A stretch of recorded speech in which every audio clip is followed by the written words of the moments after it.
নমস্কার সকলকে।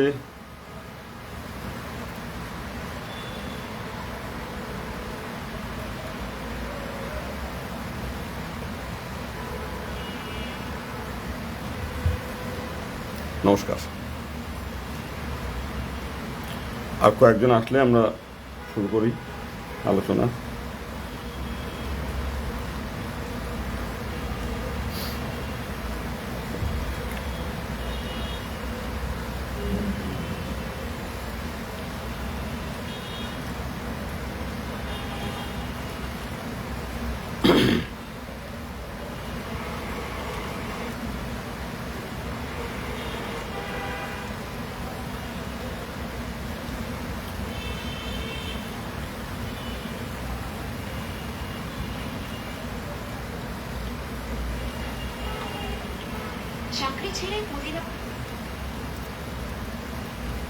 নমস্কার।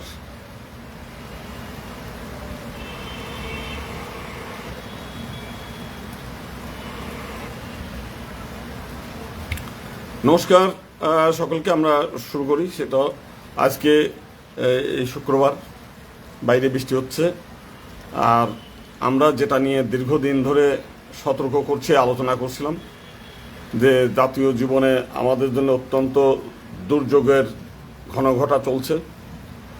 5 তারিখের পরে, 5ই আগস্টের পরের থেকে অনেকে মনে করে যে আমাদের দুর্যোগের ঘনঘটা চলছে, কিন্তু আমরা যদি ইতিহাস পড়ি, সেই খ্রিস্টপূর্ব প্রায় 3000 বছর আগে থেকে, কলিযুগ থেকেই হচ্ছে আমাদের এই দুর্যোগের ঘনঘটা, এবং অধঃপতন শুরু হয়ে গেছে সেই আমল থেকেই। প্রাচীন গ্রিক, একসময় হিন্দু সভ্যতা ছিল, সেগুলো বিলুপ্ত হয়েছে। জেরুজালেম বিলুপ্ত হয়েছে। মিশরের নাম ছিল ইজিপ্ট, অধপতি, সেটা বিলুপ্ত হয়েছে। ইরাক, ইরান, আফগানিস্তান, ব্যাবিলন সবই বিলুপ্ত হয়ে গেছে। 1947 সাল পর্যন্ত ভারতে, 1757 সাল পর্যন্ত ভারতের অবস্থাও দুর্বিষহ।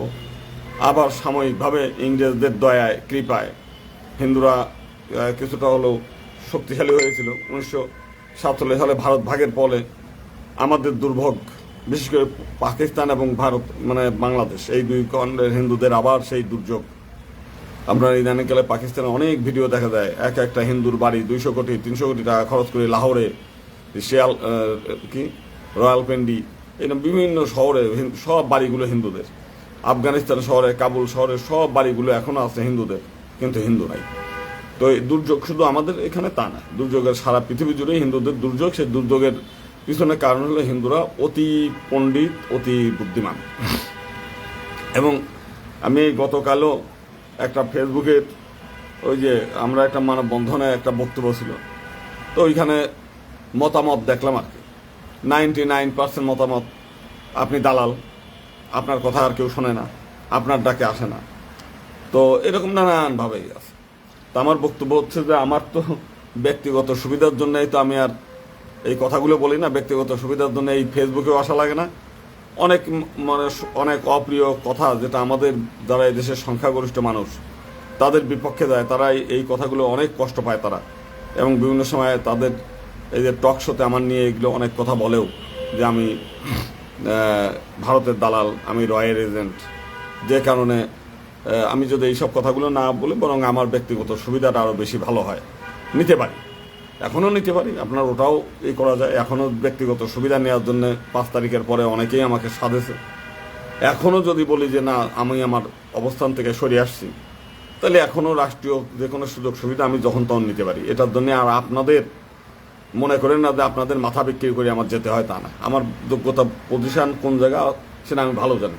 আমি লেখাপড়াও জানি, বাংলা সাহিত্য অনার্স সহ মাস্টার্স, আবার লতে, সেই লতেও masters, LLM, LLB, LLM with একটা অনারারি ডক্টরেট ডিগ্রিও আছে। অর্থাৎ শিক্ষা জগতে যতখানি উচ্চ দেওয়া দরকার আমার সেখানে আছে, ডবল মাস্টার্স।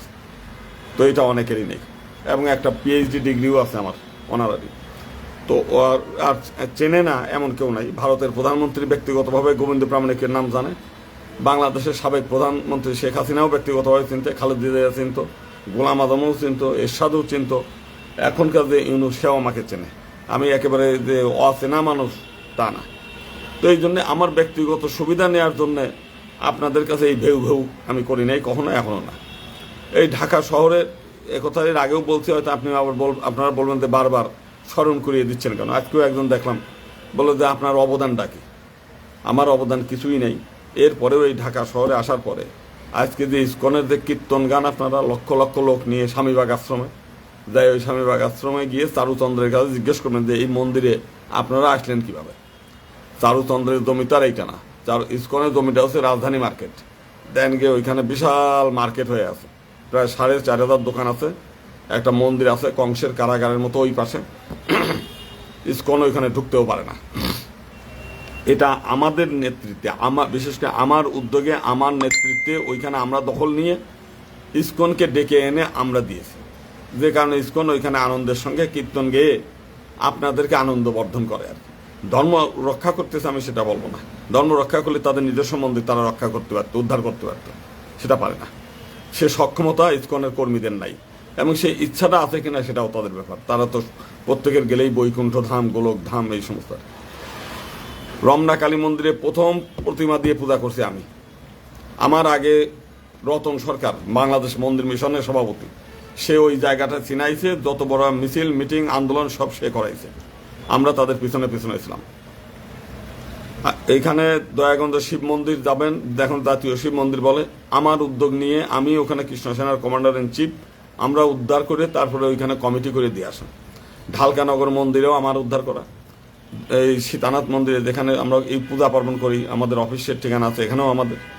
ঢাকা শহরে অন্তত কমপক্ষে 11টা মন্দির, এবং এই 5 তারিখের পরেও আমরা গাবতলিতে একটা মন্দির উদ্ধার করছি প্রায় 350 কোটি টাকার দামের। এবং আজকে বিকালবেলাও একটা জায়গায় যাব আমরা, সেটা হচ্ছে রেলওয়ের জায়গাতে একটা অস্থায়ী মন্দির বানাইছিল খিলক্ষেতে। সেটা নিয়ে আপনারা সবাই আক্ষেপ করছেন, আন্দোলনে গিয়েছেন অনেকে। সেইখানে নিয়ে আমি নিজে সরকারের সঙ্গে এটা নিয়ে দিন দরবার করছি। আজকে আমাদের দেখাবে যে আমরা কোন জায়গাটা, জমিটা আমরা চয়েস করি, সেই জায়গাটা আমরা সহ ওখানকার মুসল্লিদের আপত্তি আছে, তো তারাও কোথায় মানে স্বচ্ছন্দ বোধ করে যাতে এইটা নিয়ে হিসিং না হয়, গ্যাঞ্জাম না হয়। সেই জন্য দুই পক্ষের সমঝোতা থেকে রেলওয়ে কর্তৃপক্ষ গিয়ে বিকাল 4টার সময় আমাদেরকে ওইখানে অন দ্য স্পট জায়গাটা দেখাবে আর কি। আমরা কিছুই না করলে অন্তত এই কাজগুলো আমরা করতেছি। এখন পর্যন্ত এই যে বাংলাদেশে যারা জয় শ্রীরাম ধ্বনি টনি দেয়, এই ধ্বনি এখন থেকে 20 বছর আগে কেউ দিত না। ঢাকা শহরে রাস্তায় কেউ মিছিল করতো না গোবিন্দ প্রামাণিকের আগে। ঢাকা শহরে আমাদের আসার আগে হিন্দু বৌদ্ধ খ্রিস্টান ঐক্য পরিষদ যেদিন গঠন হয়েছে, ওই সময় আমরাও নামছি রাস্তায়। ওনারাও রাস্তায় মিছিল মিটিং করতো না। একটা পূজা উদ্যাপন কমিটি ছিল, বাৎসরিক যে যে টাকা পয়সা সেগুলো কিভাবে ভাগ বাটোয়ারা করা যায় ঢাকেশ্বরী মন্দিরের বারান্দায় বসে সেই কাজগুলো করতে, এর বাইরে কিছু না। এই কাজগুলো প্রথম শুরু করেছি আমরা। এখন পর্যন্ত ঢাকা শহরে যতগুলো হিন্দু সংগঠনের নামে আছে, নামে বলতে গেলে যে গঙ্গাচড়ায় হামলা হলো, গতকাল পর্যন্ত কারো কোনো প্রতিক্রিয়া ছিল না আর কি। এই আজকে শুক্রবার, অনেকে দেখবেন যে ঠিক আছে শুক্রবার ছুটির দিন যাই, একটু ব্যানার নিয়ে ওইখানে যে একটু গলাবাজি করলে পরে নিজের নামটা একটু ফেসবুকে দেওয়া যায়। এইরকম করে দেখবেন যে অনেকে 50টা 100টা 200টা সংগঠন, হয়তো কারো ব্যানার করার সামর্থ্য নাই, আর একজনের ব্যানারে দেয় একটা বক্তব্য দেবে, কারো সভাপতি আছে, সেক্রেটারি নাই, এইগুলো দিয়ে একটু বক্তব্য টক্তব্য দিয়ে বিকালবেলা দেয় বান্ধবী টান্ধবী নিয়ে ঘুরে টুরে বেড়ায়, কিংবা বউ নিয়ে মন্দিরে টন্দিরে ঘুরে টুরে বেড়ায়, রাতে বেলা ঘুমায় গেল, মোটামুটি তাদের আন্দোলন শেষ। মানে এই যে শখের আন্দোলন, মানে কি বলে আনন্দের আন্দোলন, মানে কোনো অনুশোচনাবিহীন আন্দোলন, আজকে এই আন্দোলন করেই জীবনটা কাটায় দিচ্ছে। আমরা কত কিছু করলাম। আজকে আমার গতকাল সকাল থেকেও একজন আমাদেরই নেতা, দাদা আমরা তো কিছুই পেলাম না, এই তো সংস্কার তো শেষ, শেষ। তাই আমরা তো বলছিলাম যে আসেন আমরা সবাই মিলে আন্দোলন করি। হিন্দুদের তো আমি কোনো অনুভূতি পেলাম না, কারণ আমার নয়, আমার গ্রহণযোগ্যতা নাই। কিন্তু যারা এই যে দালাল লিখতেছে, দালাল মানে বিভিন্ন সময় এই দালাল লেখক সমিতিরা যদি একজোট হয়, তারাও তো রাস্তায় নামতো। এ দালাল, ও দালাল, এ খারাপ, ও খারাপ, এই লেখাগুলো তো আমরা ফেসবুকে একজন দুইজন না, হাজারে হাজারে। তো এই 1000 দালাল লেখক এরা একটা সমিতি গঠন করে, এরা তো স্বাচ্ছন্দ্য, এদের তো আর এরা তো কারো দালালি করে নাই, কারো চাটকারিতা করে নাই, কারো চামচামি করে নাই। এরা তো একজন মহাপণ্ডিত। ধরেন আমাদের বুদ্ধি মেধা কম আছে, আমরা কৌশল বুঝি না, কোন সময় কি কথা বলতে হয়, কার কাছে যায় কি কথা বলতে হবে, এই জিনিসগুলো আমরা বুঝি না।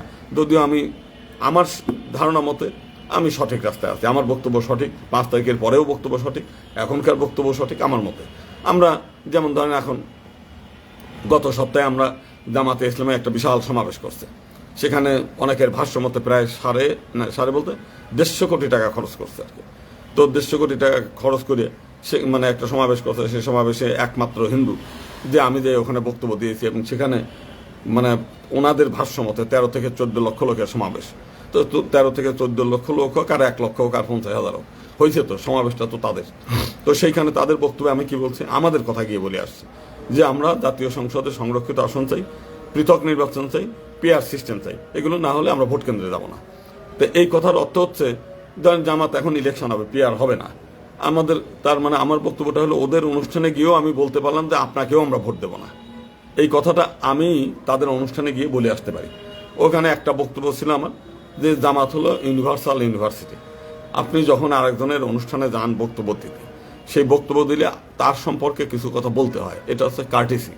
সেই কার্টিসি হচ্ছে আপনি ইউনিভার্সাল ইউনিভার্সিটি, তাকে যদি আমি বলি যে আপনি ভালো ভালো মানে কিংবা খারাপ কিংবা যাই বলি তার সম্পর্কে বলা, এখানে হিন্দুদের তো মানে উদ্দেশ্য করে আমার ওখানে বলা না।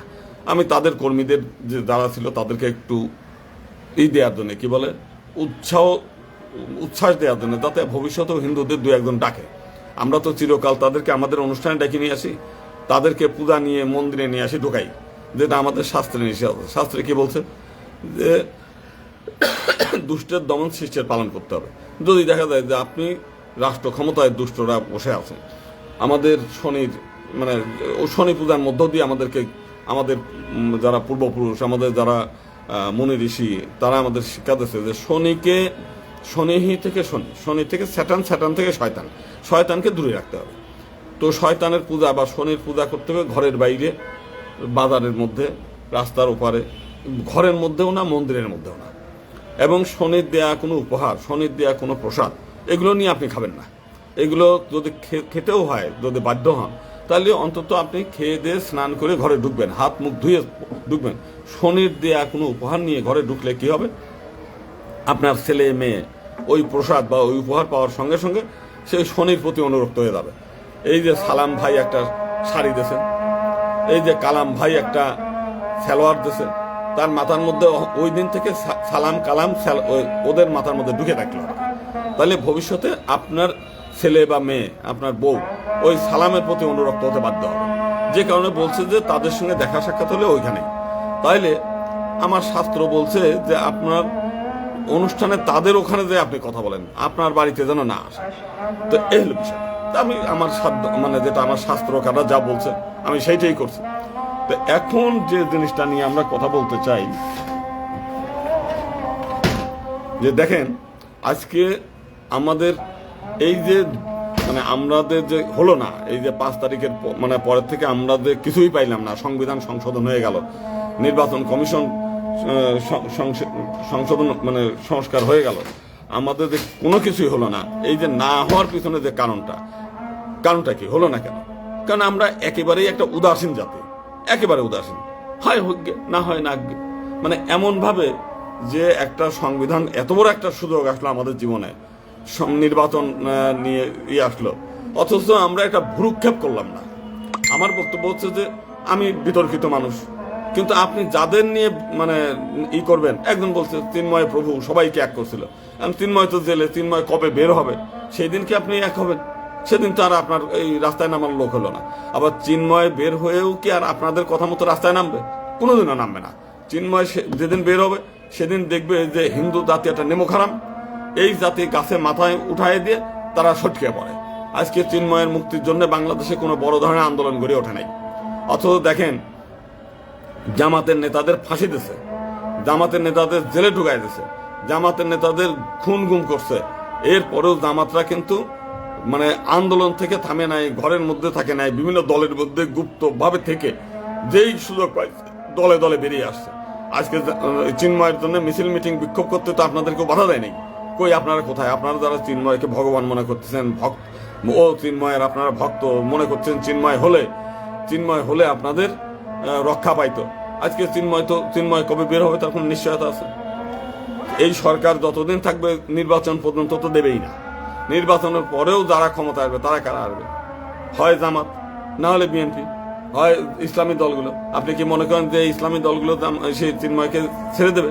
কোনোদিনও ছাড়বে না। বিএনপি ছাড়বে, ছেড়ে দেবে না। তাইলে আপনি কবে চিন্ময় বের হবে সেই দিন আপনি আন্দোলন করবেন, ততদিন তো আপনার আর সুযোগ থাকলো না। তাহলে প্রথম কথা হচ্ছে যে আপনারা যারা সাচ্চা হিন্দু নিজেদেরকে মনে করেন, নিজেদেরকে খাঁটি হিন্দু মনে করেন, গোবিন্দ প্রামাণিক দালাল, গোবিন্দ প্রামাণিকের বুদ্ধি শুদ্ধি কম, সে কৌশল বোঝে না, তার বুদ্ধি নাই, তার মেধা নাই। তা আপনাদের যারা মেধা আছে, বুদ্ধি আছে, তারা এতদিন কি করলেন বলেন? আমি তো এর আগে বহুবার লাইভে বললাম যে এত বড় একটা সুযোগ জাতির জীবনে কোনোদিন আসবে না। প্রত্যেকেই যার যার মতো করিয়ে নিল। এই যে এখন আপার পিয়ার সিস্টেম হয়ে গেছে, যে সমস্ত রাজনৈতিক দল সে পাবেই না, কিন্তু তাদের ভোট আছে, তাদের তো অন্তত দুই একজন সিট ওখানে চলে যাবে, কিংবা ওরা ওদের তো আর কোনো অসুবিধা নাই।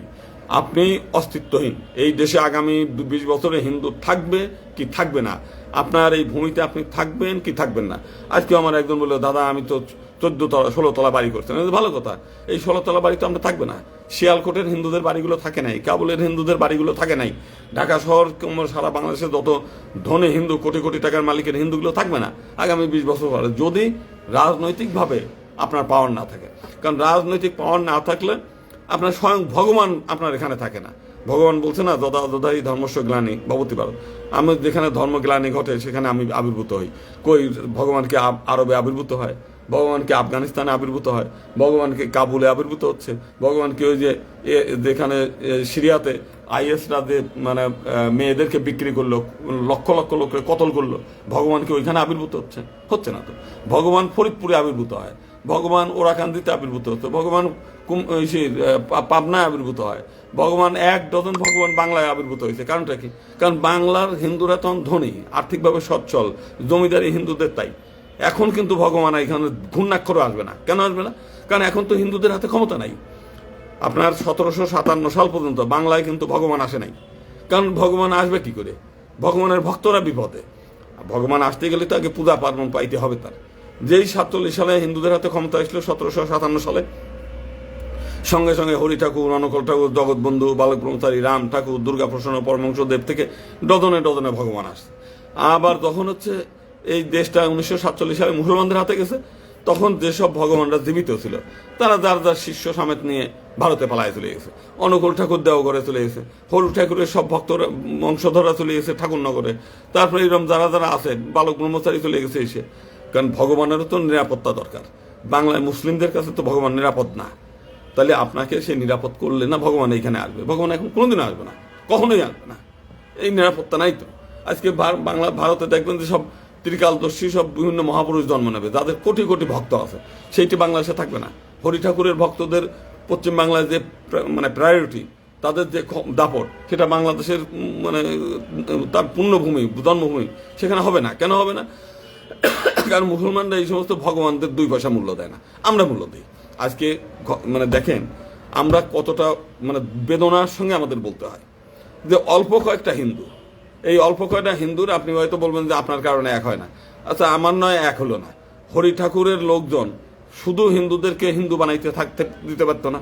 না, আমরা এই করেন আমরা মতুয়া, ইদানিংকালে তারা আবার করে নামের আগে মতুয়া লিখতে হবে, যাতে তাদের আইডেন্টিফাই করা যায় যে ওই হিন্দুত্বে যে কমন হিন্দুদের সে হিন্দু না, হলো আলাদা হিন্দু। তার ওই করা যাবে না, রুদ্রাক্ষরের মালা প্রথম হিন্দুরা গলায় দিত না, এইটা করা যাবে না। সেকেন্ডে বৈষ্ণবরা হচ্ছে ওই কি বলে তুলসীর মালা গলায় দিত না, সেটাও দরকার নাই। বেলের মালা দিয়ে অনেকে গলায় দেয়, সেটাও বাদ দেন। বাদ দিয়ে আমরা এই এলাকায় নারকেল গাছ পাওয়া যায়, নারকেলের আশা দিয়ে হইলে একটা মালা বানানো, আমাদের যাতে আলাদা করে ফেলানো যায়। আমরা উচ্চারণ করবো কিভাবে? আগে নমস্কার বলতে নমস্তে, না ওটা বাদ দেবে, বাদ দিয়ে এখানে জয় হরিবল করেন। ঠিক একইভাবে ইস্কনালারা হিন্দুদেরকে হরে কৃষ্ণ বানান, মানে এই বানান কি বলে তুলসীর মালা বানায় দেন, যাতে সবার থেকে আলাদা করে ফেলানো যায়। অনুকূলরাও তাই করে। প্রত্যেক গ্রুপ দেখবেন যতগুলো গ্রুপ আছে, যাতে আপনার সঙ্গে তার পার্থক্য হয়ে যায়, ওনার সঙ্গে যাতে ওনার পার্থক্য করা যায়। আপনি হয়তো আমার দোষারোপ করছেন, তো এরা কি করছে? এরা তো ঠিক এই কাজটাই করছে, যে হিন্দু সমাজকে খণ্ডিত বিখণ্ডিত করে আলাদা। আমি কিন্তু কাউকে আলাদা করি নাই, আমরা বলি নাই যে তোমার ওই হিন্দু মহাজর যারা করে তাদের একটা আলাদা চিহ্ন থাক, কিন্তু এরা চিহ্ন বানায় ফেলছে। এমন একটা চিহ্ন আছে যাতে 2 হিন্দু এক না হন। এখন ফলাফল কি হয়েছে? এই যে জাতির জীবনের দুর্যোগ, এরা কিন্তু কেউ দুর্যোগই মনে করতেছে না। হরি ঠাকুরের লোকজন মনে করতে ভালোভাবে ধুমছে ডাঙ্কা বাজায়ে, মানে ক্লান্ত হয়ে, যেখানে দেখবেন যে অনুষ্ঠান হয় আপনি ওইখানে গেলে পরে দেখবেন যে ডাঙ্কা বাজাইতে বাজাইতে বাজাইতে বাজাইতে হরিবল উচ্চারণ করতে করতে করতে করতে একসময় ক্লান্ত হয়ে সেই মাটি মানে ধুলা কাদা তার মধ্যেই গড়াগড়ি করে ঘুমায় পড়লো। এতেই তাদের একটা পরম শান্তি। দেখেন আমরা মানে আমাদের ভেদাভেদ নাই, আমরা একসঙ্গে আরে ভেদাভেদ তো নাই, অসুবিধা নাই, কিন্তু এর ফলাফলটা কি? কিংবা আজকে দেখেন ইস্কনে যান আপনি, দেখেন ইয়াং ছেলেপেলেরা সেই মানে নৃত্য গায়ে চলতেছে, তাদের মধ্যে ভাবলেশ এই দেশ বেদখল হয়ে গেল, এই দেশের আমরা আগামীতে নাই হয়ে যাব, কোনো চিন্তা নেই, যায় মানে কোনো অসুবিধা নেই নিচের দিকে। আগামী 20 বছর 30 বছর পরে যে আমার পরবর্তী বংশধররা এই বাংলায় থাকতে পারবে না, শুধুমাত্র অনেকের বড় বড় বাড়ি ছিল, সেই বাড়িগুলো কলকাতায় যায় গল্প করবে, কেউ কলকাতায় তো থাকতে পারবে না এই গল্প করা ছাড়া, আর এইখানের মধ্যেই থাকতেছে। তাহলে এখন যে বিষয়টা, এই যে গৌরাঙ্গ সরকার দালাল, তুমি কেন কি করতেছ না? তুমি হিন্দু সমাজকে বাঁচাও, আমি দালাল ভালো আছি, তো তুমি কি? তুমি হিন্দু সমাজের আজকে দুর্গতির জন্য তোমরা কি করলে? তোমাদের কাজটা কি? তোমরা সেই কাজটা করিয়ে তো আমাদের দেখান। আমি তো আর বলি নাই যে সব আমার পিছনে আসেন, আপনারা নিজেরা করেন, করিয়ে দেখান যে আমরা করিয়ে দেখালাম। আপনি তো এইখানে সে সময় নষ্ট করতেছেন। আপনার দ্বারা জাতির কি উপকার হচ্ছে সেই কথাটা বলেন, যে আমি এই উপকারটা করছি, এই কাজটা করছি, করিয়ে দেখান। আমরা তো পিছনে আসার দরকার নেই, আপনাকে তো বলি নাই যে টাকা নিয়ে করেন। তো সেই এই যে একটা বাটপার আছে, সেই বাটপারগুলো সবসময় এদের কাজটা হচ্ছে, আওয়ামী লীগ ছিল, আওয়ামী লীগের কাছ থেকে দালালি করা, সালাম ভাইয়ের পিছনে দাঁড়াইলো, কালাম ভাইয়ের পিছনে দাঁড়ালাম, অমুক ভাইয়ের পিছনে গেলাম, অমুক ভাইয়ের সঙ্গে নিজের বন্ডারে একটু দিয়ে রাতের মধ্যে দিয়ে তার কাছ থেকে সুবিধা নিলাম, ঠিক একই কাজ, ভোল পাল্টাইছে, দলে দলে এখন বিএনপির মধ্যে ঢুকতেছে। বিএনপির যাবে, এই বিএনপি দেখেন আপনি যদি 2001 সালের নির্বাচন পরবর্তী সংখ্যালঘু নির্যাতন নেটে সার্চ দেন, গুগলে সার্চ দেন, শুধু ভোলার চর ফেশনে একটা উপজেলায় 200 হিন্দু মহিলাকে ধর্ষণ করছে এই বিএনপির কর্মীরা, সারা বাংলাদেশে 18,000। এই 200-র মধ্যে বাচ্চা ছিল হচ্ছে, তার বয়স হলো 6 বছর, আর বুড়ো হলে তার হলো 70 বছর। এর মধ্যে একজনের বয়স 14 বছরের একটা মেয়ে, তার বাবা নাই, মা এসে বলতেছে একসঙ্গে তার উপরে ধাপায় পড়ছে 10-12 জন। তার মা বলছে, বাবা করজোরে ক্ষমা চাই, মানে আমার এই মেয়েটা ছোট, তোমরা একসঙ্গে ঝাঁপায় পড়ে না, এক করে আসো। কতটা করুণ হইলে, কতটা মানে কি বলে, মানে ভাষায় ব্যক্ত করা যায় না, মানে কতটা কি বলে সেই শব্দটা কি হবে, মানে নিষ্ঠুরতা হলে, যে মানে কত আতঙ্কিত হলে একটা মা তার মেয়েকে এই দুষ্কৃতিকারীদের হাতে ছেড়ে দিয়ে করজোরে ক্ষমা মানে চাচ্ছে। আপনি হলে কি করতেন? তাহলে এইটার বিএনপি মানে বিচার করে নাই, আওয়ামী লীগ এটাকে নিয়ে ব্যবসা করতে বিচার করে নাই। এরপরেও আপনি যে বিএনপির মধ্যে যাচ্ছেন, বিএনপির মধ্যে যায়, তাহলে আপনার মধ্যে ন্যূনতম যদি হিন্দুত্ববোধ থাকে, আপনি বিএনপিতে যান কি করে? বিএনপিতে ভোট দেন কি করে? আপনি শুধু হিন্দু হওয়া যায় না, শুধু হিন্দু হয়ে থাকতে পারেন না। এখন অনেকেই বিভিন্ন রাজনৈতিক দল বানাইছে। বাংলাদেশের কোন এলাকায় আগামী নির্বাচনে যে আপনি নির্বাচনে জিতে আসতে পারবেন? প্রায় 10-12টা হিন্দু সংগঠন রাজনৈতিক দল করার জন্য, তার মধ্যে 2টি নমিনি রেজিস্ট্রেশন হয়ে গেছে। কয়জন পারবেন? হিন্দুদেরকে বিভ্রান্ত করা ছাড়া হয় না। যায় কি করবে? ওই বিএনপির ওখানে যাবে, আমার রেজিস্টার দল আছে, ভাই একটা সিট আমার ছেড়ে দেন, মানে আমি সারা বাংলাদেশের হিন্দুদের আপনার ভোট দিয়ে দেবো, মানে এই করে নিজের ব্যক্তিগত সুবিধা নেবে, এই ধান্দাবাজি করে। আপনি দেখেন এই যে গঙ্গাচড়ায় হিন্দুদের বাড়ি হামলা হলো, দেখেন তো এই রাজনৈতিক দলগুলোর একজন রাস্তায় একটা গেছে কিনা, কিংবা তাদের উপকারে গেছে কিনা, অতীতে কোনো সময় গেছে কিনা? কোনোদিন না। প্রত্যেকেরই হলো ব্যক্তিগত ধান্দা, ব্যক্তিগত সুবিধা। আজকে যারা বিএনপি করতেছে, বিএনপি প্রত্যেকটি মন্দিরগুলোকে রাজনৈতিক আখড়া বানাইছে। কই এদেরকে বলছেন যে আপনারা দালাল, আপনারা বাটপার? এই মন্দিরগুলো তো কোনো এখন তো রাজনৈতিক আখড়া বানায় ফেলছে। হিন্দু কল্যাণ ট্রাস্টের 22 জন ট্রাস্টি, এই ট্রাস্টিগুলো সব বিএনপির কর্মীরা নিয়ে গেছে। এখানে হিন্দু কল্যাণ ট্রাস্টের ভাইস চেয়ারম্যান বিএনপিরা নিয়ে গেছে। কই বিএনপির কর্মীদের তো আপনারা কোনোদিন কোনো কথা বলতেছেন না, কারণ ওইখানে ঠ্যাঙানি দিবে, মারি খাবেন। যে কারণে গোবিন্দ প্রামাণিকের বলা সহজ, কারণ গোবিন্দ প্রামাণিক তার একটা মুসলমানকে নিয়ে আপনারা ঠ্যাঙানি দেবে না। আমি ঠ্যাঙানি দিতে পারি, এখনো পারি। গোবিন্দ প্রামাণিকের প্রশাসন থেকে আরম্ভ করে বিভিন্ন রাজনৈতিক দলের যতটুকু আছে, এই যে 10 লাখ লোকের সামনে আমি একটা বক্তব্য দিয়ে আসছি, বাংলাদেশের কোনো হিন্দুরে কেউ নিমন্ত্রণ করবে? কোনোদিন করবে? আপনি হলেও করতেন না। অন্তত গোবিন্দ প্রামাণিকের সেই ইটা আছে আমার প্রতি, মানে তাদের যতটুকু আছে ভক্তি শ্রদ্ধা, যতটুকু সম্মান হোক আর নাই হোক আছে, যে আমার অন্তত মঞ্চে দেয় একটা চেয়ার দেয়। আপনারা তো কি বলে আধা কিলোমিটার মধ্যে ঢুকতে পারবেন না, আবার যদি সন্দেহ ওইখান থেকে পিটায় আর গুড় করে বের করে বাইর করে দিবে। অত সহজ না যে ওদের অনুষ্ঠানে দেয় ওইখানে দেয় বক্তব্য দিয়ে চলে আসেন, এত সহজ জিনিস না, এত মনে করেন না আমি পারি। এই যে যারা যারা দালাল ফালাল লেখে না, প্রত্যেকের বাড়ির থেকে খুঁজে এদের বাড়ি ফল একটাতে লাঠি দিয়ে পিটায় বাইর করে নিয়ে আসতে পারি, এটা এই ক্ষমতা আমার আছে। আমি খালি তালিকা দেবো, এর জন্য পুলিশ লাগে না, এর জন্য কিছু লাগে না।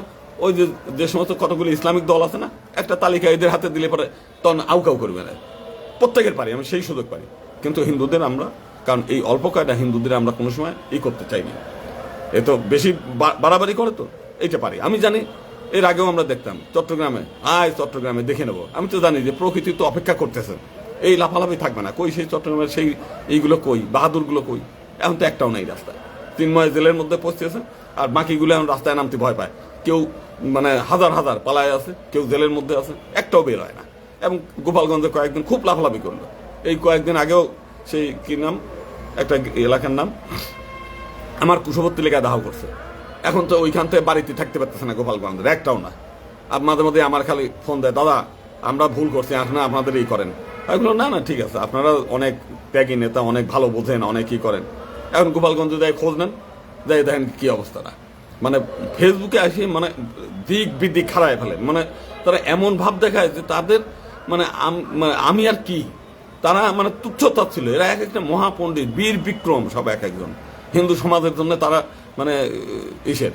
কিন্তু বাস্তবতা কই? হিন্দুদের যখন বিপদে পড়ে, আমি একসময় আমার বলতেছেন আপনি জামাতের ওইখানে ইউনিভার্সিটি বললেন কেন? আর ইউনিভার্সিটি বললাম হচ্ছে জামাতের প্রতিটি কর্মী যেদিন ভর্তি হয় ওই দিনই 2টা করে বই দেয়, বই দিয়ে মাসিক পরীক্ষা নেয়। এইরকম অন্তত আমির পর্যন্ত যাইতে গেলে তাদের অন্তত কমপক্ষে 50 বছর পড়াশোনা করে করে ধাপে ধাপে ধাপে ধাপে ধাপে ধাপে আগাইতে হয়। ওইটাকে বলছি যে এটা একটা আদর্শিক ইউনিভার্সিটি, তার বাংলা করলে হয়। আপনি পড়েন, আপনার এইখানে যারা আছে একজনকে যদি বলি মানে বেদের একটা মন্ত্র বলেন, একজনকে বলেন, পারবে না। এইখানে কতগুলোই আছে আর্য সমাজ, নিজেদের নামের আগে এরা লাগায়, আরে বাবারে নিজের নাম না লাগায় তোরা বেদ পড়, বেদের স্কুল খুলে মানুষের পড়া। নিজের নাম বলে আলাদা চিহ্নিত করতে গেছিস কিন্তু, মানে প্রত্যেকের অগ্নিবীরেরা আলাদা নাম লাগায়, ওরা আলাদা নাম লাগায়, মানে নিজের ভাব দেখায় আর কি, কাজের চাইতে ভাব দেখায় যে আমরা যেন কি হনু রয়ে গেলাম। বাংলাদেশে তো অন্তত তোরা একটা বৈদিক ইউনিভার্সিটি খুলে ছেলেপেলেদের পড়াইতে পারতি, যে আমরা বেদ পড়াই। কেউ এই যে আমাদের চয়ন বারোই, সারা বাংলাদেশ প্রায় 350-এর উপরে গীতা স্কুল খুলে সেই মানে সমস্ত থেকে পড়ার ব্যবস্থা করছে। নিজের নামের পিছনে কি গীতাশ্রী কিংবা গীতা লাগাইছে নাকি? নিঃস্বার্থভাবে কাজ করে, মানে বেদ পড়ার দরকার নেই, গীতা পড়ার দরকার নেই, কোনো কাজ করার দরকার নেই, খালি নামের আগে কেউ মতুয়া লাগাবে, কেউ এনা লাগায়, কেউ আরো কি লাগায়। আরে এরা শব্দটা কি ইংরেজিতে, আর মানে ইংরেজিতে একটা শব্দ হয় না, ইংরেজিটা শুদ্ধ ভাষা হয় না, এই জিনিসটা বুঝিস। সেই কারণে আমরা সেই কারণেই ওই যে রমেশ একটা আছে, আজকে আমরা বিকালবেলা যাচ্ছি আর কি, আপনারাও আসেন, ওই যে ওইখান থেকে এর আগে রেলওয়ে যে জায়গাটা দিতে গেছিল ওখানকার কি মুসল্লিরা আপত্তি করছে, না এখানে মন্দিরের জায়গা এখানে দেওয়া হবে না।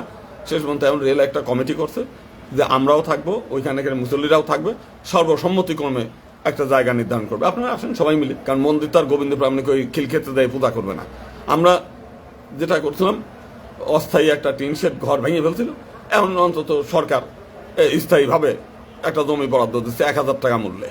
যাই দিক, সেই মানে যতটুকু জমি দিক, সেখানটা একটা স্থায়ী মন্দির হয়ে গেল। আমি নিজে উদ্যোগ নিয়ে করে দিছি, আমার উদ্যোগে। না হলে পরে ওইখানে ওই অবৈধ জায়গায় আপনার স্থাপনা ভাঙতে পারে, আপনারা আবার জায়গা দিবে, এইটা বাংলাদেশের সরকারের কোনো কালে ছিল না। সেখানে এই রমেশ, তারপর সেখানে এরা আর একটা কি নাম, বিজন সরকার, ওরা যায় ওইখানকার হিন্দুদের মানে খেপিয়ে গেছেন। হ্যাঁ, আপনারা এখানে প্রতিমা রাখলেন কেন? আপনাদের প্রতিমা সরান নেই কেন? এটা রেলওয়ের মানে এখানে রাখতে বলছে কে আপনাকে? মানে ভাবটা হচ্ছে যে আপনি বিজন সরকারের বাড়ির পর্যায়ে আপনি মনে হয় পূজা করছেন, আপনি মনে হয় রমেশের বাড়ির পর্যায়ে পূজা করছেন, এমন একটা ভাব। সে টমকায় নিয়ে ওইখানকার মানুষের অস্থির বানায় ফেলছে। অথচ তারা কিন্তু এখন ক্ষমতায় না থাকলেও তারা ক্ষমতায় সবকিছু। তারা কিন্তু সরকারকে বলতে পারে যে ঠিক আছে, এখানে 20 কাঠা জমি, আমাদের রেলের তো অনেক পরিত্যক্ত জমি আছে, অনেক জায়গায় দেন, একটু করে দেন। এইটা না, মানে সরকার থেকে ব্যক্তিগত যখন সুবিধা নেবেন তখন তার জাতীয় ইস্যুর কথা আপনি বলতে পারতেছেন না। আমরা কিন্তু তা নেই। আমি কিন্তু ঠিকই বলছিলাম যে এই সরকার হিজড়া, নপুংসক, মৌলবাদীরা যা বলে এই সরকার তাই করে। ফলাফলটা কি হয়েছে?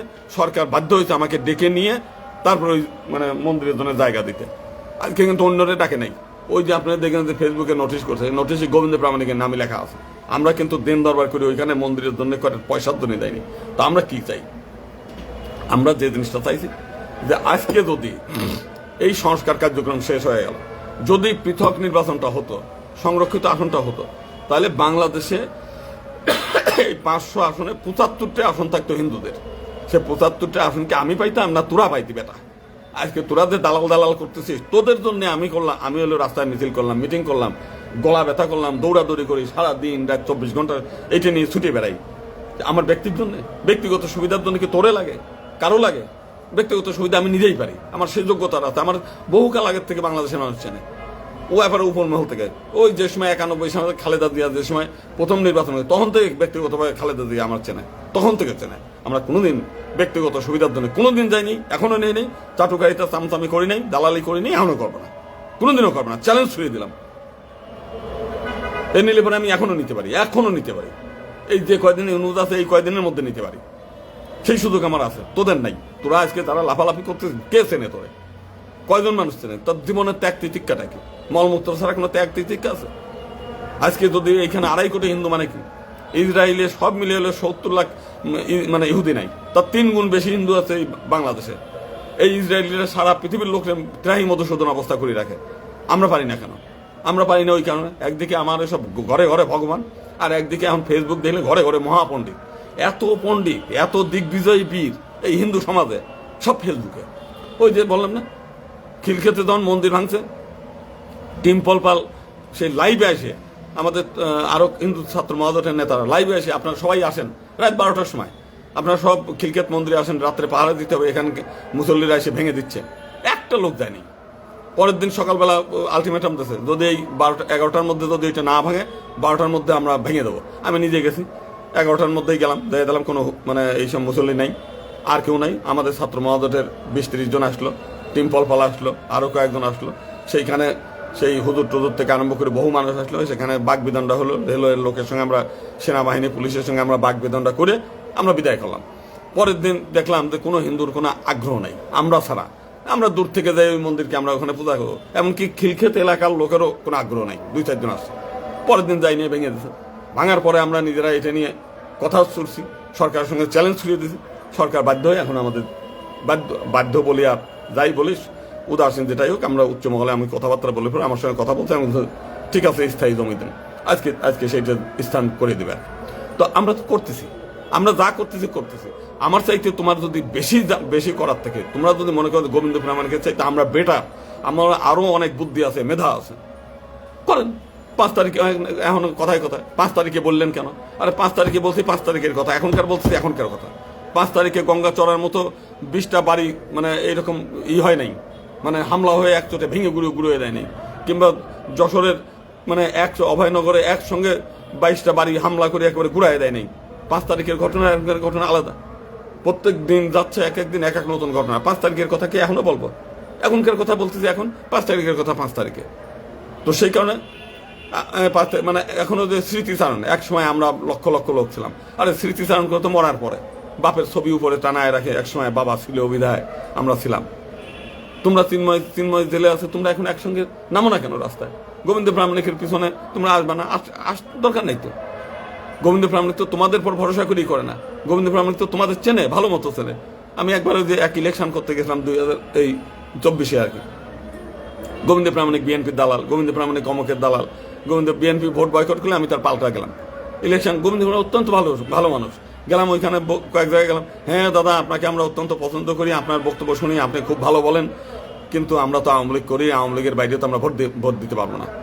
মানে আপনার বক্তব্য ভালো, আপনি খুব ভালো বলেন, 5 তারিখের পরে না আমি খারাপ হয়েছি, তার আগে তো ভালো ছিলাম, তো তখন কিন্তু ভোটটা আমরা দিতে পারবো না, কারণ আমরা আওয়ামী লীগ করি।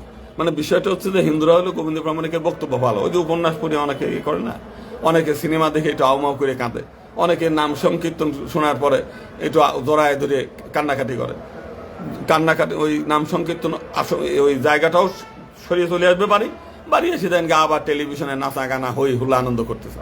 মানে ওই যে একজন বলছে যে এটাদের ওই কি নারীর চরিত্রটা কি বললো যে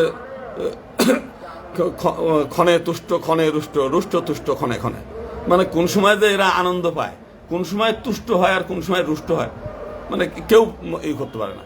আপনি যেই কীর্তনের আসরে থাকলো তখন চোখ দিয়ে জল ধরতেছে, ওইখান থেকে 5 মিনিটের মধ্যে বাড়ি এসে দেখবেন যে সিনেমা নিয়ে বসে আনন্দ উল্লাস করতেছে। মানে ন্যূনতম এটার স্থিরতা নাই যে ঠিক আছে আমি একটা ভাবে আসি, কৃষ্ণের প্রেমে মুগ্ধ হয়ে আসি, আমার হৃদয়টা অন্তত একদিন 2 দিন একটু থাক না, যখন যা মনে চাচ্ছে তাই করতেছে, যা মনে চাচ্ছে তাই করতেছে। এখন অন্যের দোষারোপ করে লাভ নাই, আমি নিজেও অযোগ্য মনে করি, কারণ এইবার আমরা একটা মহাসমাবেশ করে আমরাও পাল্টা ঘোষণা দিতে পারতাম, আমার হাতে সেই অর্থ নেই। একেবারে ব্যক্তিগত কথাটা বলি, যে কথাটা আসলে কোনো সময় বলা উচিত না, বলি যে আমার এক সময় লক্ষ লক্ষ টাকা আমার যা আয় ছিল, লক্ষ না টোটাল হিসাব করলে অন্তত কমপক্ষে 1.5 থেকে 2 কোটি টাকা ব্যয় করছে আমার ব্যক্তিগত টাকা। সংগঠনে হিন্দু মহাজোটের বড় বড় সমাবেশ হয়েছে, অনেকেই টাকা দিচ্ছে, তার পরিমাণ খুব কম। আমি যদি দিই 1 লাখ টাকা, আমার যারা বড় নেতারা কেউ হয়তো 500, কেউ 1000, কেউ 2000, সর্বোচ্চ 5000 টাকার বেশি আমি কারো কাছ থেকে কখনোই পাইনি, কোনোদিনও দেয়নি। এখন আমি আমার যদি 1 লাখ দিতে পারি তাহলে ওনারা 2000 দেয়, 1000 দেয়, তাহলে সমাবেশ হবে, নইলে হবে না। বাইরের হিন্দুরা তার কোনোদিন আমাদের টাকা দেবে না। তো এখন আমার বর্তমান যে অবস্থা, আমার পরিবারের মধ্যে 2 জন চরম অসুস্থ মানুষ, তাদের চিকিৎসা খরচ বহন করেই আমি পারতেছি না, মানে তারাই আমাদের বাড়ির মধ্যে হাহাকার চলছে, সত্যি কথা যেটা বলি না। যে কারণে আমি নিজে এই খাতে আমার আর ব্যয় করার মতো এই মুহূর্তে আগামী গত 3-4 বছর থেকে আমার এইটা শুরু হয়েছে, আগামী 2-1 বছরের মধ্যে আমি করতে পারবো কিনা সন্দেহ। একটা সংবাদ সম্মেলন করা দরকার ছিল, যে অন্তত কমপক্ষে আমরা এই টোটাল ঘটনাগুলো বলে অন্তত এই সরকারকে আমরা একটা কড়া হুঁশিয়ারি দিতে পারতাম, 20-25 হাজার টাকা হলেই হয়। সেটা আমার কাছে নাই বিধায় আমি করতে পারিনি। অথচ আমি লাখ লাখ টাকা একবার ক্যালেন্ডার ছাপছি, ব্যক্তিগতভাবে ডিজাইন করছি আমি ক্যালেন্ডার, ঐতিহাসিক প্রেক্ষাপট নিয়ে এসে 5 লাখ 7 লাখ, 1 বছর করছে 7 লাখ টাকা ক্যালেন্ডার ছাপছি, বিনামূল্যে মানুষের দিয়ে দিচ্ছি, মানুষের ঘরে ঘরে এখনো আছে বিভিন্ন জায়গায়, সবাই খুব উচ্চ প্রশংসা করছে বিনামূল্যে পেয়ে। বই, বিভিন্ন বই, সচেতনতামূলক বই তৈরি করছি, লক্ষ লক্ষ কপি আমরা বিভিন্ন গ্রামে, এখনো বহু জায়গা আমার বইগুলো আছে, এসে দিকে মানুষের বিনামূল্যে দিছি। লিফলেট ছাপছি লক্ষ লক্ষ কপি, আমার নাই, করতে পারতেছি না, অসহায়ের মতো বলি, আপনাদেরকেই বলি যে আপনারাই করেন, না আপনারাও তো করলেন না। না করে আপনাদের এটা হচ্ছে এ দালাল, ও খারাপ, এ অমক, এ তমক, সারাদিন ফেসবুকে ঘাঁটে এইগুলো দেখি, কোনোদিন প্র্যাকটিক্যাল। আজকে এই যে গঙ্গাচড়ায় যে ঘটনা ঘটলো 2-3 দিন ধরে, ওই এলাকার হিন্দুরা একজোট হয়ে, আমি তো বহুকাল আগেতে বলছি যে প্রত্যেক বাড়ি 10টা করে ত্রিশূল বানান, প্রত্যেক মহিলাদের বাড়িতে 5টা করে খড়গ বানান। কোনো একটা দুর্যোগের সময় ওই গ্রামের আপনার চৈত্র পূজা উপলক্ষে আপনারা ওখানে একটু লেফট রাইট করেন না, লেফট রাইট করে একটা জাতিটাকে একটা সামরিক জাতি হিসেবে তৈরি করেন। যে কোনো বিপদে আপনি একসঙ্গে যদি 500 লোক ত্রিশূল নিয়ে একটা রাস্তায় দিয়ে আপনি হেঁটে যান, আপনি কিংবা কোনো এক জায়গায় দাঁড়ান, বাংলাদেশে এমন কোনো শক্তি আছে যে আপনার ওই 500 ত্রিশূল ভেদ করে আপনার মানে অন্য জায়গায় আপনার গ্রামে যেয়ে হামলা করে? এই কথা বললে আজকে না, আজকের থেকে আরও 20 বছর 30 বছর আগের থেকে বহুবার বলছি। এটা নিয়ে আমার বিপক্ষের লোকজন যারা আছে, সংখ্যাগরিষ্ঠ সম্প্রদায়ের মানুষ, তারা আমাকে অনেক খোঁজাখুঁজি করছে, আপনি ত্রিশূল বাহিনী তৈরি করবেন। গোয়েন্দারা এটা নিয়ে আমাকে অনেক নাজেহাল করছে, নাস্তানাবুদ করছে, আপনি দেশের মধ্যে একটা তৈরি করতে চান, কিন্তু হিন্দুদের মধ্যে কোনো ফিলিংস নাই। ওই বলছি, শুনছি আর কি।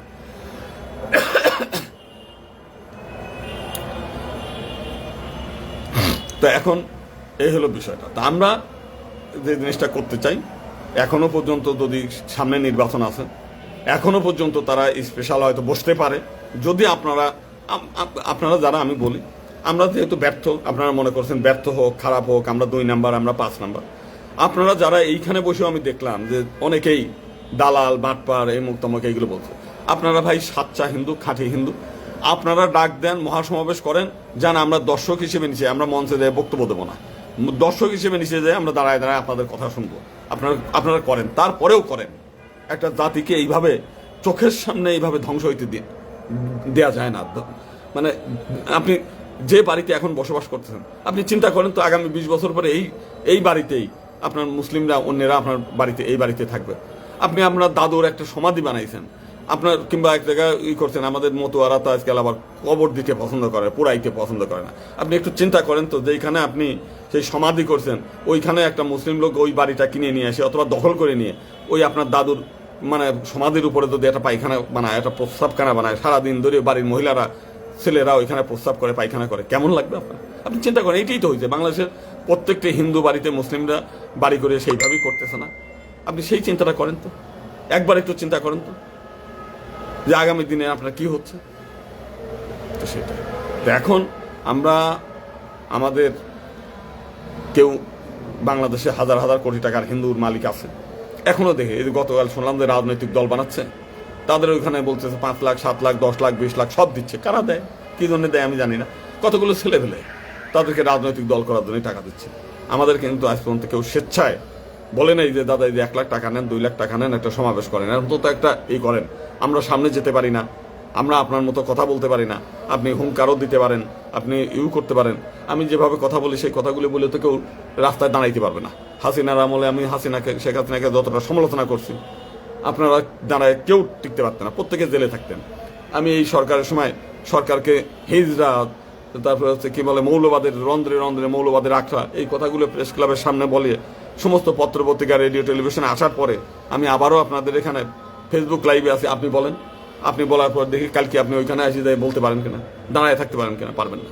তো আমি যেহেতু বলতে পারি সেই সুযোগটা আছে, তো তারপরেও কোনোদিন হিন্দুরা কিন্তু বলে নাই যে ঠিক আছে টাকা পয়সা আপনার চিন্তা করতে হবে না, আপনি দেন, আপনি করেন। তো যেহেতু বলে নাই, এখন আমি একা কত টাকা করবো, আমার যেটা সামর্থ্য অনুযায়ী আমি যেটা করেছি আমি বললাম। এই বলার পর যদি আপনাদের ভালো লাগে, আপনারা যদি মনে করেন আগামী প্রজন্মকে আপনার এই জননী জন্মভূমিষ্ঠ স্বর্গাদপি গড়িয়সী এই পুণ্যভূমিতে, যেখানে হরি ঠাকুরের পুণ্যভূমি, লোকনাথের পুণ্যভূমি, জগৎবন্ধুর পুণ্যভূমি, মানে এটা তো ভগবানের ভূমি। প্রত্যেকে আপনারা জানেন নিজেদেরকে ভগবানের ভূমি বলে মনে করেন, নিজেদেরকে যারা পূর্ণ ব্রহ্মের অনুসারী মনে করেন তারা তো এই ভগবানের ভূমি ফেলায় থেকে চলে যাবেন। অনেকেই গেছে যারা নিজেদের বলেন যে হরি ঠাকুর হচ্ছে পূর্ণ ব্রহ্ম, অথচ সেই পূর্ণ ব্রহ্মের আবির্ভাবের ভূমি তাকে ফেলায় তুই আপনারা কিন্তু নিজের রাস্তা গুছায় নিয়ে নিরাপদ জায়গায় চলে গেছেন। তাহলে কেমনভাবে আপনার ভগবানের প্রতি আপনাদের আনুগত্যতা তো বোঝাই গেছে। অনুকূল ঠাকুরের একেবারে পুরুষোত্তম ভগবান মনে করেন, অথচ এই ঠাকুরের জন্মভূমিটা হলে পাগলা গারদ বানাইছে পাবনায়। কই ভগবানের প্রতি এত শ্রদ্ধা, এত ভক্তি, তাহলে ভগবানের ভূমিটা পুনরুদ্ধার করার দায়িত্ব আপনাদের ছিল না? মানে এগুলো মানে ভক্তর মধ্যেও ভণ্ডামি।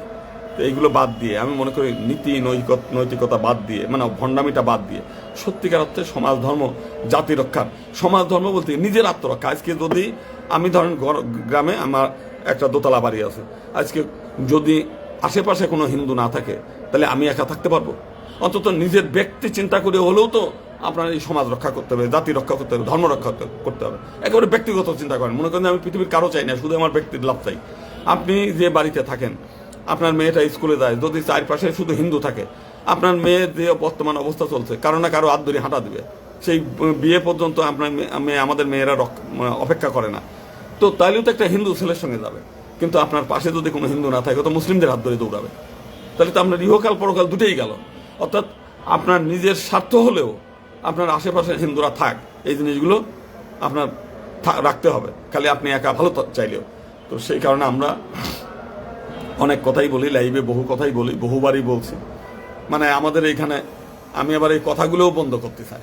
একবার দেখলাম কি রাম সেনা না মানে কি সেনা, বানর সেনা, আমার পেজ নষ্ট করে খুব উল্লাস করতেছে। গোবিন্দ প্রামাণিকের পেজ দিলাম ধুলিস্বাদ করে। আরে আমার ধুলিস্বাদ করে লাভটা কি? ধুলিস্বাদ করো যে যেগুলো হচ্ছে জঙ্গিবাদী আছে তারা, পিনাকিডা ওই কর, ইলিয়াসটা বন্ধ কর। আর রাম সেনারা এই সমস্ত ফেসবুক বন্ধ করে বাহাদুরি করে নাই। রাম সেনারা নিজে প্রত্যক্ষ যুদ্ধে অংশগ্রহণ করছে, শ্রীলঙ্কায় গেছে, নিজেরা সেই আমলে ব্রিজ তৈরি করছে, তারা হলো রাম সেনা। মানে ফেসবুকে একটা মানে একজন উঠতি বয়সী ছেলে ফেলে কি যে নিজেদের মনে করে আমি সেই চিন্তা করি না, প্রত্যেকেই। তো দেখি আমরা আর সমালোচনা করতে চাচ্ছি না, যেটা থাকে। যদি এখনো সময় আছে, এই ঝড় বৃষ্টি যাই হোক, আপনারা যদি লক্ষ লক্ষ লোক নিয়ে এসে যদি ঘোষণা দেন যে হয় পৃথক নির্বাচন দেবেন, হিন্দুদের সংরক্ষিত আসন দেবেন, তাহলে ভোট কেন্দ্রে যাবেন, এটা ভোট দেবো না। দালালি করবো না, চাটুকারিতা করবো না, চামচামি করবো না, বিএনপি করবো না, জামাত করবো না, জাতীয় পার্টি করবো না, কোনো দলই ভোট দেবো না। আপনারা যদি হন, অলরেডি আমি জাতিসংঘের নেতৃবৃন্দের সঙ্গে কথা বলছি, ইউরোপীয় ইউনিয়নের নেতাদের সঙ্গে কথা বলছি, জাপান এমবেসির সঙ্গে কথা বলছি, আমেরিকান এমবেসির কর্মকর্তাদের সঙ্গে আমি কথা বলছি। তারা বলছে যদি আপনারা হুঙ্কার দিতে পারেন আমরা চাপ দিতে পারবো। শুধু আমরা চাপ দিলে হবে না, যদি আপনারা যতক্ষণ হুঙ্কার না দেবেন। এই জিনিসটা আপনাদের কাজটুকু আপনাদের করে নিতে হবে প্রথম। তো এখন আমরা যদি এই কাজটুকু, আমার দরকার নেই, আপনারাই করেন, করলে পরে আপনারাই এমপি হন। আজকে যারা রাজনৈতিক দল বানাচ্ছেন, লক্ষ লক্ষ টাকা খরচ করতেছেন প্রতিদিন, আপনারা এই টাকার কিছু অংশ অন্তত কেউ এমপি হইতে পারবে না, কেউ পারবে না, কোনোদিনও পারবে না। কারণ হিন্দু আছে 10%, 15%, 20%, 30%, আর যেখানে 50% আছেন আপনি দেখবেন যে ওইখানে বিএনপিরা রেডি আছে পয়সা খরচ করে ওইখান থেকে হিন্দু কেনার জন্য। আজকে দেখলাম খুলনা এক মানে হিন্দু, সে স্বাধীনভাবেই কিন্তু ওখান থেকে একজন হিন্দু এমপি হইতে পারে, কিন্তু হবে না। ওইখানে কেমনে বিএনপির থেকে নমিনেশন নিয়ে কেমনে এমপি হওয়া যায়, তারেক রহমানকে ভগবান বলবে, খালেদা জিয়াকে দুর্গা বলবে, মানে এই সমস্ত এরে দুর্গা বানাবে, ওরে ভগবান বানাবে, ওরে মানে এইগুলো বানায় চাটুকারিতা করে সেখান থেকে এমপি হবে। আপনি দেখবেন মিল্টন বৌদ্ধের সমর্থক গোষ্ঠী বানাইছে, তারেক রহমানের কি যেন একটা ভালো হইতেছে, তারেক ভাইয়ের সালাম নিন, তার হাতকে শক্তিশালী করুন, মানে নিজের হাতকে শক্তিশালী করতে চায় না, নিজের সমাজ নিজের ধর্মের লোকের হাতে শক্তিশালী না, শক্তিশালী করতে চায় তারেক রহমানের হাত শক্তিশালী। তাহলে যারা তারেকের হাতকে শক্তিশালী করতে চায়, যারা জামাতের হাতকে শক্তিশালী করতে চায়, এইগুলোর আরো ভোট দেওয়া উচিত না, এদের পিছনে যাওয়া উচিত না। যদি হিন্দুত্ব বোধ ন্যূনতম থাকে এদেরও মানে বয়কট করা উচিত, যে ভাই ওই আর একজনের হাতকে শক্তিশালী আমরা করবো না, অতীতে করছি। এখন হিন্দুদের তো অভ্যাস করে পয়সা দিলেই মানে দৌড়াবে, মানে ওই মন্দিরের জন্য 500 টাকা লাগবে, যান হিন্দু কল্যাণ ট্রাস্টে দেবো, নিজে কিন্তু কোটি টাকার মালিক, কিন্তু ওই 500 টাকার জন্য মানে দেন দরবার করে। দুর্গাপূজার সময় মাত্র খয়রাতি চাল, 500 কেজি খয়রাতি চাল, তার 500 কেজির দামও পায় না, 10,000 টাকা। সেই 10,000 টাকার জন্য এরা হলো মানে করে, মানে ওই নেতাদের পিছনে ভগবান বানায় ফেলে। দেন কি করবেন বলেন? আমাদের স্বভাব যদি আমরা ভালো না করি তাহলে কে করবেন? মাত্র 10,000 টাকা করবেন। তো নিজের না খেয়ে থাকেন, নিজের পূজাটা নিজে করেন। যবন সংস্পর্শজনিত যদি হয় সেটা কি আপনার পূজা হয় নাকি? আপনারা দুর্গাপূজার বলছে দুষ্টের দমন করেন, শিষ্টের পালন করেন, অসুরের বিনাশ করেন। আর আপনারা দুর্গাপূজার দিনে অসুর দা হেড, মানে অসুরের হেডটারে সেই অমুক ভাইয়ের আগমন মানে তমুক ভাইয়ের আগমন করে তাদের ডালাকুলো নিয়ে মঞ্চে নিয়ে যান। মা বলছে অসুর বিনাশ করেন, আপনি অসুরের নিয়ে এসে পূজা দেন, তা আপনার ভালো হবে কিভাবে? কোন জায়গা ভালো হবে বলেন? কোন পূজাটা ধর্মীয় বিধান মতো আপনারা করেন? যেটা না করছে সেইটা আপনারা করেন। তো সেই জন্য অনেক অনেক ধন্যবাদ। এই কথাগুলো বলার পরেও আপনারা সচেতন না হইলে হবেন না। মার খাইলে যারা হিন্দুরা মার খায় প্রতিদিন, গোবিন্দ প্রামাণিক মার খায়, গোবিন্দ প্রামাণিকরা মার দেওয়া এত সহজ জিনিস না, কিন্তু আপনারা মার দেওয়া খুব সহজ। পথে ঘাটে প্রতিদিন মার খাবেন, গোবিন্দ প্রামাণিকের অতটা মার দেওয়া কারো সহজ না।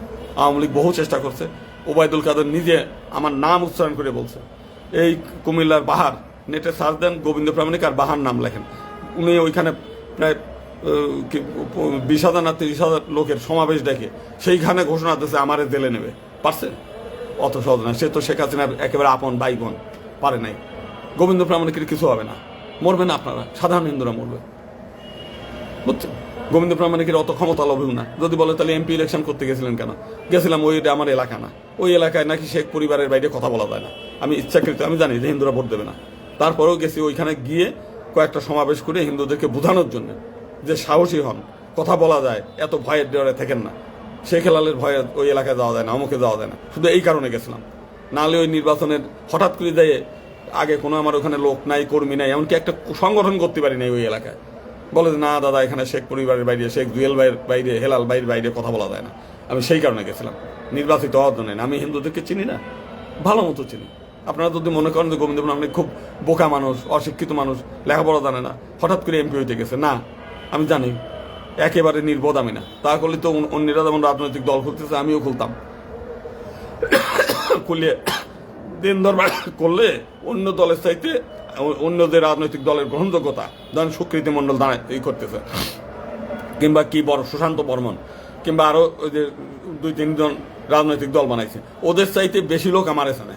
যেহেতু এখন ওপেন ভোট, মানে অন্তত ওরা যদি হিন্দু ভোট 10টা পায়, আমি 5টা হলেও পাবো। মুসলিম ভোট ওরা যদি 1টা পায়, আমি অন্তত 50টা পাবো। অনেক মুসলমান আমার ব্যক্তিগতভাবে অনেক পছন্দ করে, অন্যান্য কারণেই।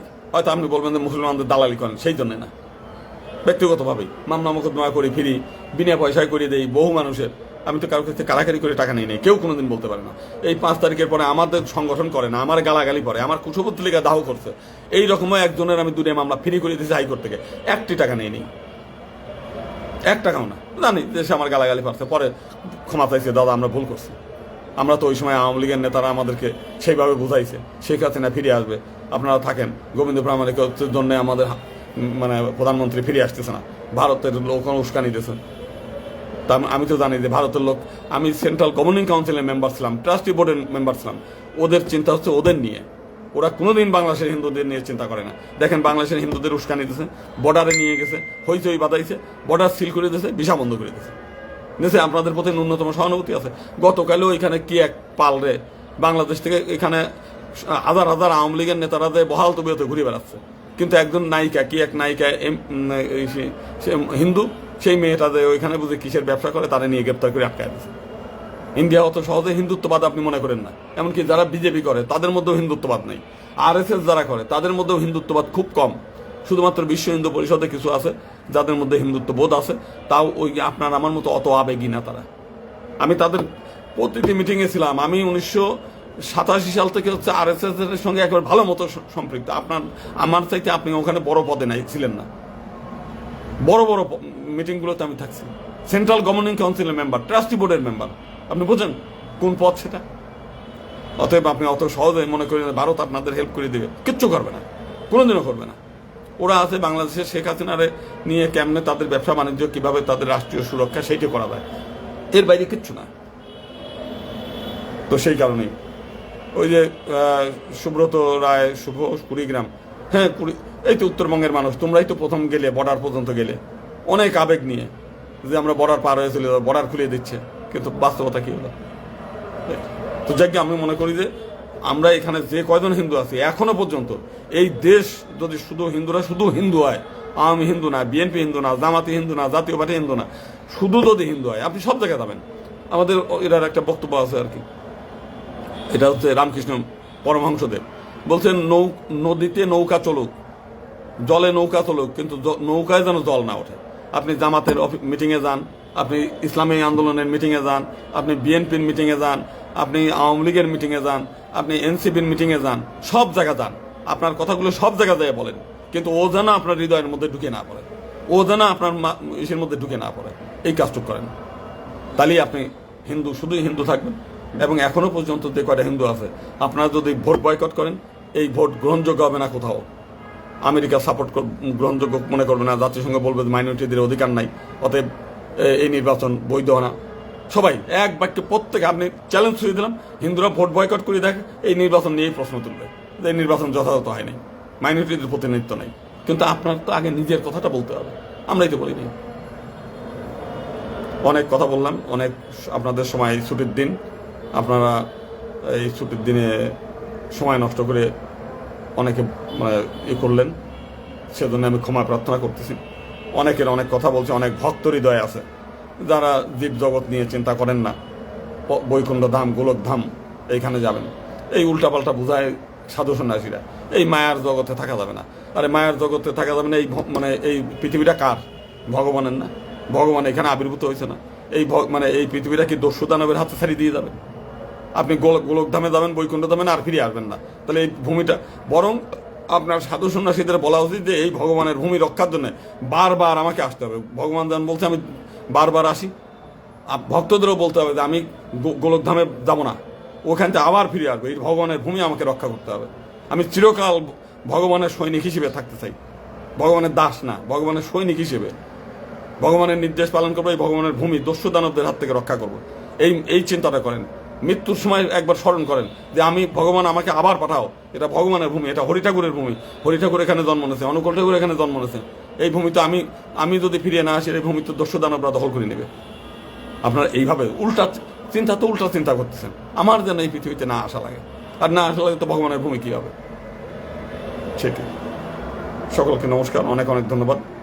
আমার একটু গলার সমস্যা আছে, এটা আমার অনেক আগে থেকেই, একবার হইলে আর সারতে চায় না। তো সর্বেশাং মঙ্গলাং ভব, সর্বে শান্তি নিরাময়, সর্বে ভদ্রাণী পশ্যন্তম, আকস্মিক দুঃখ ভাগবত। নমস্কার।